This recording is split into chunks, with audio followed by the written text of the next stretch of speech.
दोस्तों, एक कथा के अनुसार एक रोज जब माता सीता अपने बगीचे में घूम रही थी तो उनकी नजर तोते के एक जोड़े पर पड़ी। ये जोड़ा आपस में कुछ बातें कर रहा था। तोते के जोड़े को आपस में बातें करते देख माता सीता के अंदर जिज्ञासा उत्पन्न हुई कि ये दोनों क्या बातें कर रहे होंगे। जिसके बाद माता सीता तोते के उस जोड़े के पास गई और उन्होंने सुना कि ये जोड़ा सीता माता और उनके पति यानी कि भगवान राम के बारे में बात कर रहा है।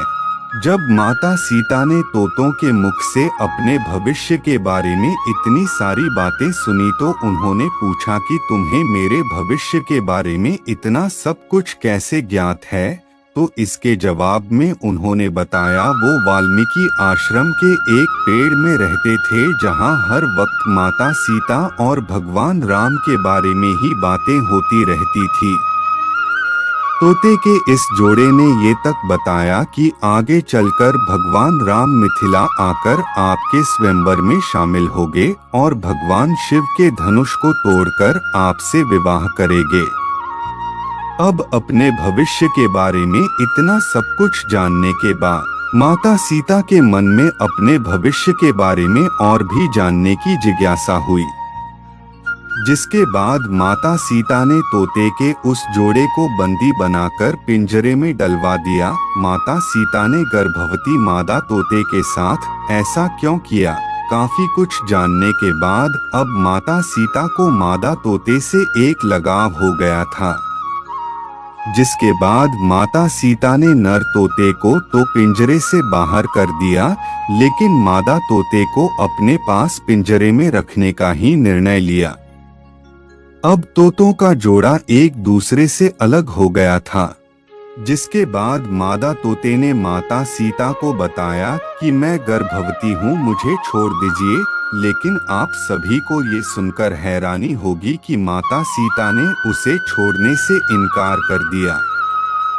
नर तोते ने भी माता सीता से अपनी बीवी को छोड़ने का काफी निवेदन किया, मगर माता सीता ने कहा कि उन्हें मादा तोते से लगाव हो गया है। उन्हें वो इतनी भाने लगी कि अब वो मादा तोते को अपने से दूर नहीं होने देंगी। इसके बाद नर तोते ने ये तक कहा कि मेरी बीवी को खुले जंगल में हमारे बच्चों को जन्म देने दो। इसके बाद मैं वापस अपनी बीवी को आपके पास छोड़ दूंगा।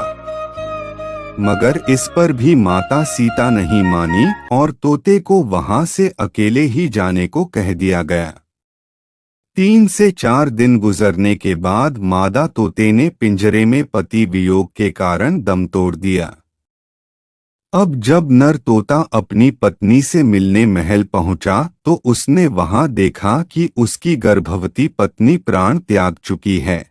जिसके बाद दुखी नर तोता सीता माता से कहता है, हे सीता, तुमने मेरी गर्भवती पत्नी को मुझसे दूर कर उसके प्राण हरे हैं। मैं तुम्हें भी ये श्राप देता हूँ कि तुम भी अपनी गर्भावस्था में ही अपने पति से अलग हो जाओगी और तुम्हारे अलग होने का कारण मैं ही बनूंगा।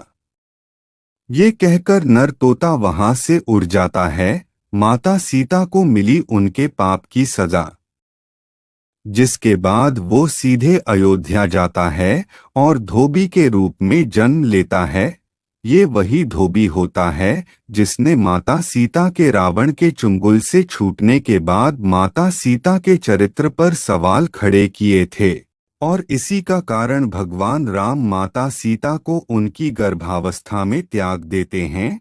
तो माता सीता को उनके इसी जन्म में उनके द्वारा किए गए इस महापाप का दंड इस तरह मिलता है। माता सीता ने अपने जीवन में किया था ये महापाप। तो दोस्तों, मैं आशा करता हूँ कि आपको हमारे द्वारा बताई गई जानकारी अच्छी लगी होगी। तो हमारे चैनल को सब्सक्राइब और वीडियो को लाइक और अच्छे कमेंट कर दीजिए। मिलते हैं नेक्स्ट वीडियो में। तब तक के लिए जय श्री राम।